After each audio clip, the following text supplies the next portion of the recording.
नमस्कार। संस्कृत ज्ञानधारा में आप सभी लोगों का हार्दिक स्वागत है। बच्चों, हम लोग बिहार बोर्ड की संस्कृत की पुस्तक है जिसका नाम है ट्यूशन भाग 2। ये कक्षा 10 की पुस्तक है। इसका पाठ एक मंगलम है। मंगलम पाठ का हम लोग हिंदी अर्थ देख चुके हैं। अब उसका हम लोग अभ्यास करेंगे, अभ्यास का प्रश्न।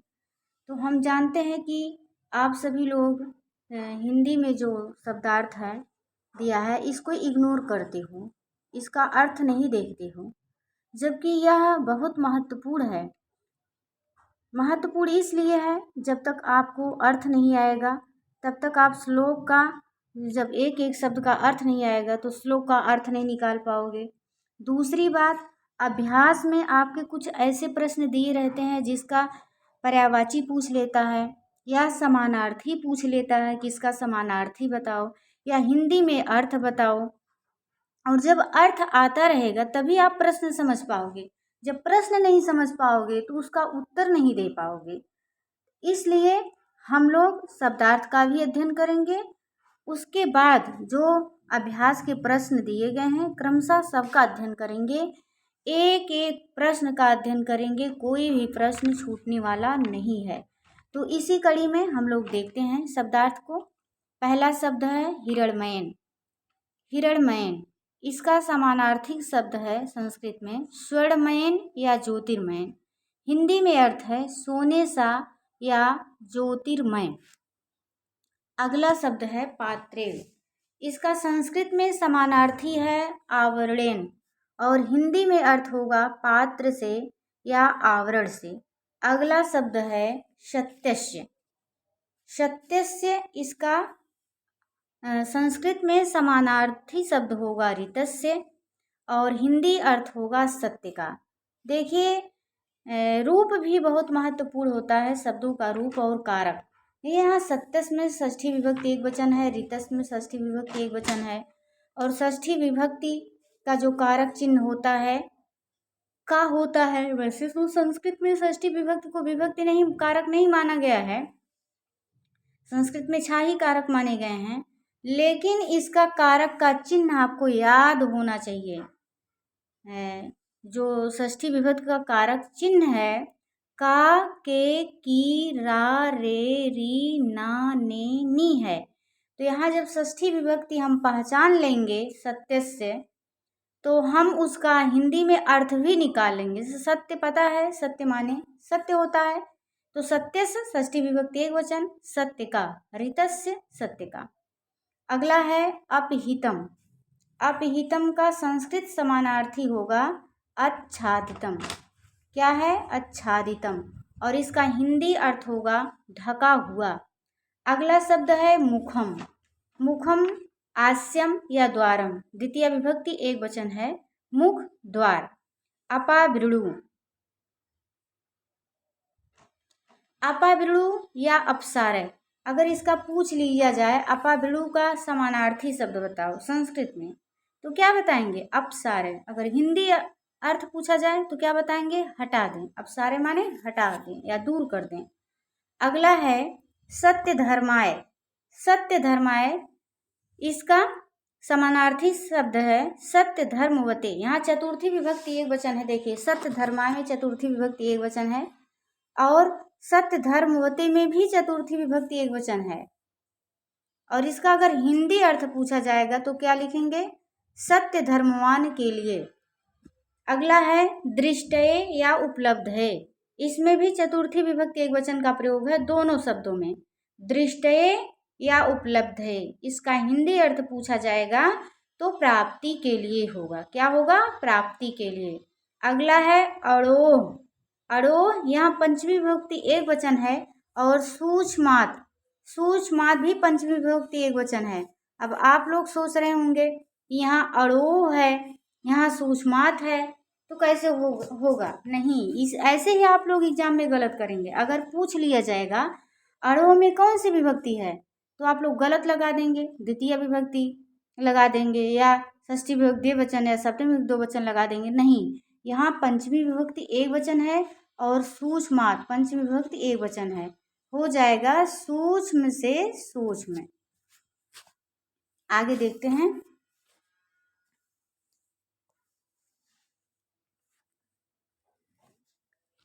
अगला शब्द है अड़ियान। अड़ियान का अगर समानार्थी पूछा जाएगा तो आप लोग लिखेंगे सूक्ष्म तरह। अगर हिंदी अर्थ पूछा जाएगा तो लिखेंगे सूक्ष्म या अणु। अगला शब्द है महता। महता का अगर संस्कृत समानार्थी है पूछा जाए तो वृहता है, वृहता है। अगर हिंदी अर्थ पूछा जाए तो महान से। महियान या महत्तरा, दोनों का अर्थ एक ही है। महियान महत्तरा क्या होगा? महान। जंतो प्राणिना, प्राणी के, यहाँ देखिए जंतो प्राणिना, यहाँ भी षष्ठी विभक्ति है। यहाँ क्या है? षष्ठी विभक्ति है। पंचमी विभक्ति में भी यही बनेगा जंतो प्राणिना, और षष्ठी में भी बनेगा, दोनों एक ही रूप बनेगा।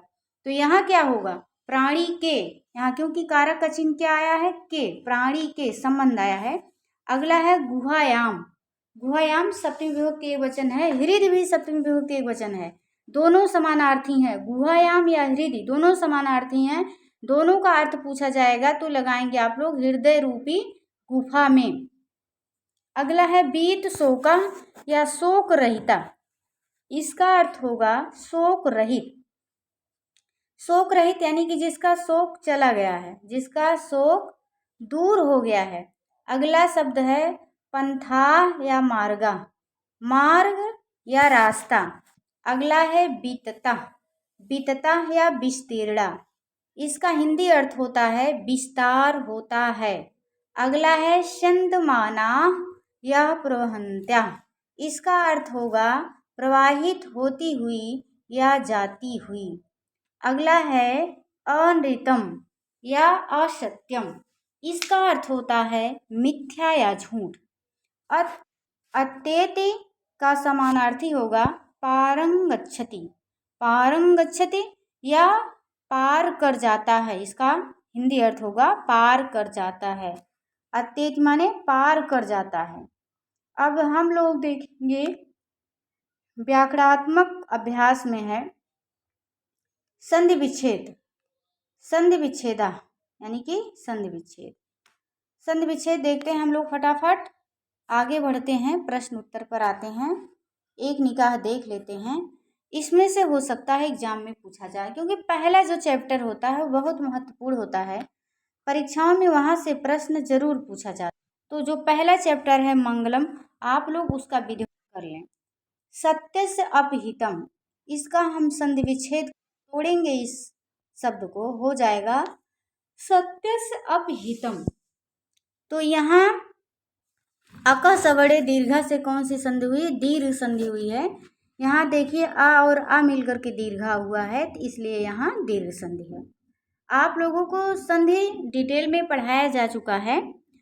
तो बताया गया था संधि के मुख्य रूप से भेद होते हैं स्वर संधि, व्यंजन संधि, संधि। जब दो स्वरों के मेल या जोड़ से जो विकार परिवर्तन होता है उसे हम क्या कहते हैं? स्वर संधि कहते हैं। यानी कि स्वर संधि में स्वर स्वर मिलते हैं, और व्यंजन संधि में व्यंजन के साथ स्वर मिले या व्यंजन मिले तो व्यंजन संधि होगा। विसर्ग संधि के में होगा कि जब विसर्ग के साथ किसी व्यंजन या स्वर का मेल होता है तो उसे हम लोग विसर्ग संधि कहते हैं। तो अगला शब्द है पूषण अपावृणु, इसको अलग करेंगे, हो जाएगा पूषण अपावृणु। यहाँ ना के बाद आ आया है, यहाँ ना व्यंजन है, इसलिए यहाँ पर व्यंजन है। अगला है जंतोह निहिता। इसको जब हम तोड़ेंगे हो जाएगा जंतोह निहिता। यहाँ विसर्ग के बाद व्यंजन आया है, इसलिए क्या है? विसर्ग। अगला है प्रसादात महिमानम आत्मना।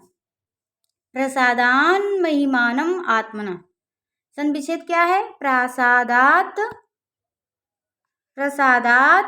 महिमानम आत्मना, यहाँ पर भी व्यंजन है।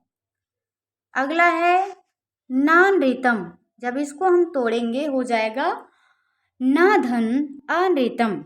यहाँ पर भी आ का मेल हुआ है तो यहाँ पर दीर्घ स्वर है। अगला है एन क्रमंत ऋषयो। जब इसको हम अलग करेंगे हो जाएगा एन आक्रमन्ति ऋषयो। तो एन आक्रमन्ति ऋषयः। यहाँ ऋषयः यानी कि देखेंगे जब हम यहाँ एन जो है, एन तृतीय विभक्ति एक वचन का है। एन में देखेंगे ना है और आक्रमन्ति। एन में आ है और आक्रमन्ति में भी आ है, तो यहाँ पर भी दीर्घ स्वर संधि हुआ है, आ मिला है। और यहाँ पर यड़ संधि है आक्रमन्ति में जो है, यहाँ आक्रमन्ति, एक मिनट, आक्रमन्ति और ऋषय ता में ई जुड़ी है, यानी कि ई का मात्रा है तो समझ लो ई है। और ऋषय यहाँ री क्या है, स्वर है। यहाँ ई का क्या हो गया है, या हो गया है। और री का मात्रा जो है इसको हम ला करके या पर जोड़ दिए हैं। हो ऋषयो, यहाँ विसर्ग का ओ हो गया है, तो हो गया है आक्रमन्त ऋषयो। कौन सी संधि है, दीर्घ स्वर है, और ये दीर्घ स्वर है, यण है, दोनों संधियां। हैप्त कामा, ही धन आप्त कामा। हा में जो ई है, ई का हुआ है और हा आधा हो गया है, हलंत हो, तो ह्याप्त कामा हो गया। जब इसको हम तोड़ेंगे तो ही धन आप्त का यड़ संधि हुआ है। पुरुषम उपैति, पुरुषम उप धन एति, यहाँ पर उप एति, उप में और ए यानी कि आ और ए मिल करके ए हुआ है, वृद्ध संधि हुआ है। ये भी स्वर का ही भेद है, यहाँ पर भी स्वर संधि है। अब हो गया संधि, हो गया शब्दार्थ, हो गया। अब हम लोग आएंगे सीधे अभ्यास के प्रश्न पर। अभ्यास मौखिक, यानी कि अभ्यास है कैसा है, मौखिक है, मौखिक उत्तर देना है आप लोगों को। और यह प्रश्न जो है बहुत महत्वपूर्ण है। पेपर में आप लोग देखते हैं बोर्ड में, अब 50 क्वेश्चन जो है बहुविकल्पी आता है। मान लो अगर आप 50 क्वेश्चन भी कर ले गए बहुविकल्पी का, तब भी आप पास हो जाओगे। लेकिन संस्कृत ऐसी विषय है मैथ की तरह, जैसे अगर मैथ में आपका सवाल सही, उत्तर सही आया तो पूरा नंबर मिलेगा, उसी प्रकार से संस्कृत अगर आप सही लिखे हो पूरा का पूरा नंबर दिया जाएगा, आपका नंबर नहीं काटा जाएगा। तो जो बच्चे बोर्ड का पेपर देना चाह रहे हैं वो संस्कृत ज्ञानधारा चैनल से, और मेरा दूसरा चैनल है संस्कृत सिंधुजा क्लासेस, जो वीडियो डालते हैं तो हम इस पर भी डालते हैं, उस पर भी डालते हैं। फर्क ये है कि संस्कृत सिंधुजा क्लासेस में हम टीजीटी पीजीटी से भी संबंधित वीडियो डाल देते हैं, कोई भी वीडियो डाल देते हैं। और जो संस्कृत ज्ञानधारा चैनल है उस पर केवल अभी बिहार बोर्ड की संस्कृत और अन्य बोर्डों की भी जैसे जैसे हमें समय मिलेगा हम वीडियो बना के डालेंगे। वो जो संस्कृत ज्ञानधारा चैनल है वो 6 से 12 तक की संस्कृत के लिए है, केवल क्लास 6 से 12 तक। तो देखेंगे हम लोग आगे। एक पदेन उत्तरम वदत, यानी कि एक पद में उत्तर देना है आपको। अब देंगे आप लोग एक पद में, हिरण्मयेन पात्रेण कस्य मुखम अपिहितम। यहाँ मुख्य लिखा गया है, गलती से टाइप हो गया है, मुखम है। हिरण्मयेन पात्रेण कस्य मुखम अपिहितम, तो स्वर्णमय पात्र से किसका मुख ढका हुआ है। अब देखिए शब्दार्थ इसीलिए महत्वपूर्ण है। अगर आपको यहाँ अपहितम का अर्थ नहीं आएगा तो कैसे आप समझेंगे कि प्रश्न में क्या है। यहाँ हिरण्मयेन का अर्थ नहीं आएगा तो कैसे समझेंगे में क्या पूछा जा रहा है। अभी आप लोग तुरंत पढ़े हो, शब्दों का अर्थ पढ़े हो, तो आप लोग तुरंत ये कहा जा रहा है कि हिरण्मय पात्र से किसका मुख ढका हुआ, किसका है, सत्य का। किसका मुख ढका हुआ है, सत्य। अगला है सत्य धर्माय प्राप्तये किम अपावृणु। सत्य धर्म या सत्य रूपी धर्म के प्राप्ति के लिए किम अपावृणु, यानी कि क्या दूर करें हम, किसे हटाएं। सत्य रूपी धर्म की प्राप्ति के लिए किसे हटाएं, किसे दूर करें, तो अनृतम, झूठ को। किसको हटाएं, झूठ को। ब्राह्मणा मुखम केन आच्छादितम अस्ति, यानी कि ब्राह्मण वह जो परमपिता परमेश्वर है, अनादि सत्य है, सत्य क्या है? ईश्वर ही एक ब्रह्म है, बाकी सभी संसार में मिथ्या है, झूठा है। तो ब्राह्मणा मुखम केन आच्छादितम, उस ब्राह्मण का मुख किससे ढका हुआ है? आच्छादितम माने भी ढका हुआ। तो हिरणमय पात्रेण, स्वर्णमय पात्र से ढका हुआ है। महतो महियान के, यानी कि महान से भी महत्तर कौन है? कौन है? आत्मा है। अड़ोह अड़ियान कह, यानी कि सूक्ष्म से भी सूक्ष्मतर क्या है? कौन है? बताइए। आत्मा है। पृथिव्यादे महत परिमाण युक्तात् पदार्थात महत्तरा कह, यहाँ पदार्थात में देखिए मिस्टेक हो गया है, यहाँ था पर आ का मात्रा रहेगा, पदार्थात पंचमी विभक्ति एक वचन हो जाएगा, मिस्टेक हो गया है। तो आप लोग पढ़ेंगे पदार्थात ही पढ़ेंगे। पृथिव्यादे महत परिमाण युक्तात् पदार्थात महत्तरा कह, यानी कि इस पृथ्वी पर महान महत परिमाण युक्तात्, यानी कि महान परिमाण से युक्त पदार्थात महत्तरा का, पदार्थ से भी महान कौन है? तो अड़ोह, यानी कि पृथ्वी पर जितने भी देखते हैं, बड़ी सी बड़ी चीजें हैं, छोटी से छोटी हैं, लेकिन सबसे छोटा क्या है? क्या है? अणु। पृथिव्यादे महत परिमाण युक्तात् पदार्थात महत्तरा का, इस पृथ्वी पर महान परिमाण युक्त पदार्थ से महान कौन है? यानी कि महान से भी महान कौन है? जितने भी पदार्थ हैं। तो अणु, यानी कि अणु है। अणु कैसा है? सूक्ष्म है।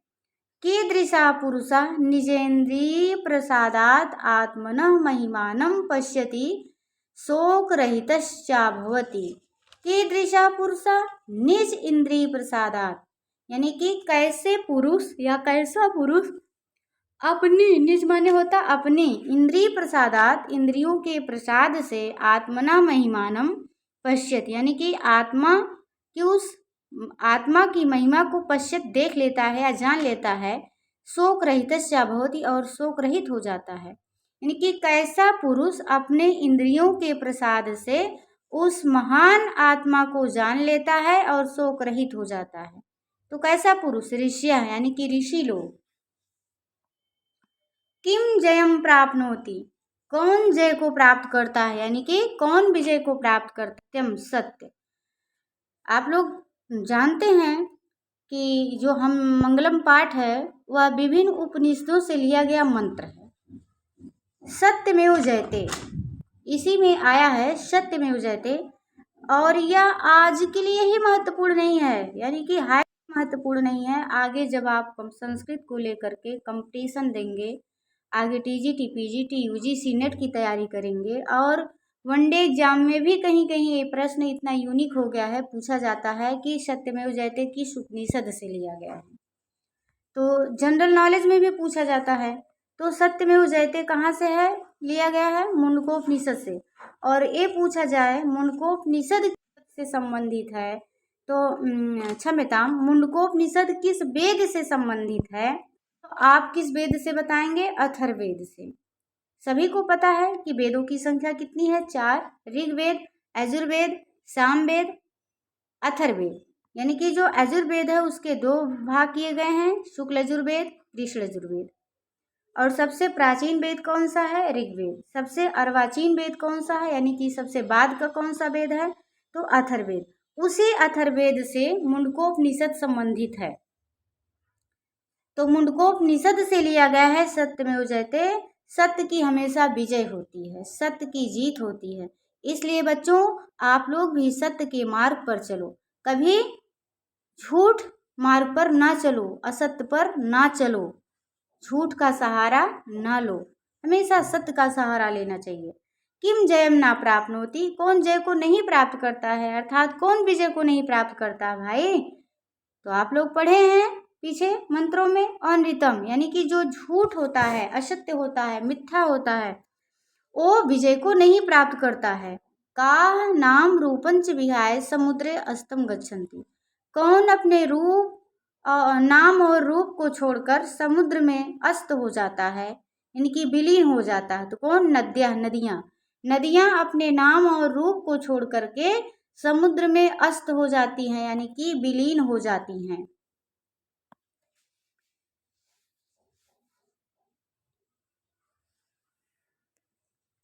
अगला अभ्यास के प्रश्न है प्रश्न संख्या 2। एतेषां पद्यानां प्रथम चरणं मौखिक रूपेण पूर्णतः।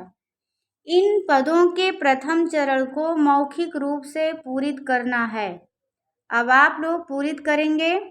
है हिरण्मयेन। अब इसके आगे आगे आगे जो है डाट डाट है, तो हिरण्मयेन तो क्या रहेगा, पात्रेण। अगर ऐसे एग्जाम में पूछ लिया जाए हिरण्मयेन फिर उसके बाद डाट डाट, तो क्या फिलअप करने को कहा जाएगा, पात्रेण। तो हाँ, आप पात्रेण भर करके आएंगे। आरोह अड़ियान, उसके आगे की पंक्ति क्या है, महतो महीयान। अगला है सत्यमेव जयते। यही पूछा जाता है, सत्यमेव जयते कहाँ से लिया गया है, मुंडकोपनिषद से। मुंडकोपनिषद किस वेद से संबंधित है, तो अथर्ववेद से संबंधित है। सत्यमेव जयते आगे क्या भरा जाएगा, नानृतम। यथा नद्यः संदमानाः समुद्रे अस्तं गच्छन्ति।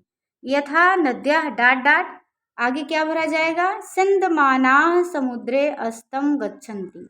अगला है वेद अहम एतम, क्या भरा जाएगा, पुरुषम महांतम। वेदाहमेतम पुरुषम महांतम। प्रश्न संख्या 3 है एतेषां पदानां अर्थम वदत। इन पदों का अर्थ बताना है। जो पद दिए गए हैं इनका क्या अर्थ होगा, और वो भी हिंदी में अर्थ बताना है। इसीलिए देखिए कह रहे थे कि शब्दार्थ कितना महत्वपूर्ण होता है, यानी कि अभ्यास के प्रश्नों में भी उसका महत्व आपको दिखेगा। तो देखिए दिख रहा है, एतेषां पदानां अर्थम वदत। या पूरा प्रश्न जो है अर्थ पर ही टिका हुआ है। पहला पद है अपहितम, इसका क्या होगा अर्थ, ढका हुआ। दूसरा शब्द है सत्य धर्माय, तो इसका हिंदी अर्थ होगा सत्य धर्मवान के लिए। तीसरा पद है अड़ो अड़ियान, इसका हिंदी में अर्थ होगा सूक्ष्म से सूक्ष्म। अगला पद है अक्रतुः, इसका हिंदी अर्थ होगा अनासक्त। अगला पद है बीत शोका, इसका हिंदी अर्थ होगा शोक रहित, यानी कि जिसका शोक दूर हो गया, शोक से रहित। बीतता, बीतता का हिंदी अर्थ होगा विस्तृत या फैला हुआ। अगला पद है देवयाना, देवयाना का हिंदी अर्थ होगा देवताओं के मार्ग। अगला पद है आप्त कामाः, इसका हिंदी अर्थ होगा आत्म कल्याण के लिए। अगला शब्द है चंदमानाः, इसका अर्थ होगा बहती हुई। अन्याय, अन्याय में गलत लग रहा है, 1 मिनट बुक में देख लेते हैं, हो सकता है हमसे टाइपिंग करते समय गलती हो गई हो। अयनाय है, यहाँ अयनाय है, अयनाय गलत हो गया है, अयनाय है, अयनाय, अयनाय, क्योंकि जल्दी जल्दी टाइप कर रहे थे। अयनाय है। अयनाय का क्या अर्थ होता है, अलावा या अतिरिक्त। अयनाय का क्या अर्थ होता है, अलावा या अतिरिक्त। अगला है स्वस्मृत्या कांचित संस्कृत प्रार्थनां श्रावयत।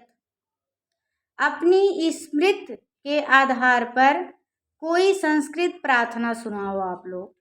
तो एक उदाहरण के तौर पर यहाँ हम एक छोटी सी प्रार्थना लिख दिए हैं, जिसको हम लोग पूजा करते समय प्रयोग में लाते हैं। इसका पूजा करते हैं, कुछ ही लोग होंगे कि जो पूजा करते समय नहीं बोलते होंगे, बहुतायत लोग बोलते हैं। तो आप लोग भी, कोई ज़रूरी नहीं है इसी प्रार्थना को सुनाओ। आप अपनी स्मृति के आधार पर जो भी आपको प्रार्थना याद हो, नहीं याद हो तो याद कर लो अच्छी सी प्रार्थना, आप उसको सुना सकते हो। तो ये क्या है प्रार्थना, कर्पूरे गौरम करुणावतारम संसार सारम भुजगेन्द्रहारम सदा वसंतम हृदयारविंदे भवं भवानी सहितं नमामि। कर्पूरे गौरम करुणावतारम संसार सारम भुजगेन्द्रहारम सदा वसन्तं हृदयारविन्दे भवं भवानी सहितं नमामि। तो आप भी अपनी स्मृति के आधार पर कोई प्रार्थना सुना सकते हो। बस आप लोगों के जानकारी के लिए यहाँ लिख दिए थे। एक उदाहरण के तौर पे आप कोई भी प्रार्थना सुना सकते हो। वीडियो लंबी ना हो जाए इसलिए हम अभ्यास के प्रश्नों को कई पार्ट में लाएंगे, छोटा छोटा वीडियो करके। तो आज हम लोग कितने प्रश्न तक देखे हैं? जितने मौखिक प्रश्न थे उतने हम लोग देख चुके हैं। अब इसके आगे के अभ्यास का प्रश्न हम लोग देखेंगे। तो जो लोग बिहार बोर्ड का 10वीं का एग्ज़ाम देना चाह रहे हैं, अब की बार देने वाले हैं, वो लोग इस वीडियो को बार बार सुने ताकि आपके मेमोरी में सेव हो जाए उत्तर। और जो लोग बीपीएससी से टीजीटी पीजीटी जूनियर देना चाह रहे हैं उनके लिए भी यह video very very most important है। आप भी इस वीडियो को बार बार सुन सकते हैं, क्योंकि देखो सत्यमेव जयते ये कहीं भी पूछा जा सकता है। आपके बीपीएससी में जो पेपर बनेगा वहाँ भी पूछा जा सकता है कि सत्यमेव जयते किस उपनिषद से लिया गया है।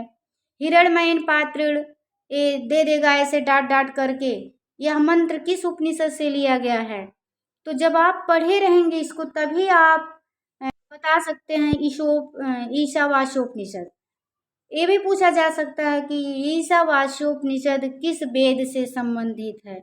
तो ईशावास्योपनिषद शुक्ल यजुर्वेद से संबंधित है। जितने भी मंत्र दिए गए हैं वह किसी न किसी उपनिषद से लिए गए हैं और एग्जाम में पूछा जा सकता है। एक लाइन ऐसे दे देगा, डाट डाट पूछ लेगा किस उपनिषद से लिया गया। उपनिषद का नाम ना दे करके वेद दे देगा, किस वेद लिया गया, क्योंकि वेदों के भाग हैं ब्राह्मण, आरण्यक, उपनिषद। तो पूछ लेगा कि कठोपनिषद किस उपनिषद से संबंधित, क्षम्यताम, किस वेद से संबंधित है। कठोपनिषद से यह मंत्र है जो अड़ोयान क्या कठोपनिषद से लिया गया है और कठोपनिषद कृष्ण यजुर्वेद से संबंधित है। हिरण्मयेन पात्रेण ईशावास्योपनिषद से लिया गया है। सत्यमेव जयते मुंडकोपनिषद से लिया गया है और मुंडकोपनिषद जानते हैं किस वेद से संबंधित है? अथर्ववेद से। नद्या संतमाना ये भी मुंडकोपनिषद से लिया गया है। तो कोई भी मंत्र भी याद कर लीजिए आप लोग। और वेदा अहम एतम पुरुषम महांतम ये जो मंत्र है, आदित्य वर्णम तमसा परस्तात् तमेव विदित्वाति मृत्युम एति न अन्य पंथ विद्यते अयनाय, ये जो मंत्र है वह श्वेताश्वरोपनिषद से लिया गया है और श्वेताश्वरोपनिषद जो है कृष्ण यजुर्वेद से संबंधित है। तो हर लाइन महत्वपूर्ण है। ये नहीं आप कह सकते हैं कि ये लाइन महत्वपूर्ण नहीं, कोई भी लाइन दे करके एग्जाम में पूछा जा सकता है।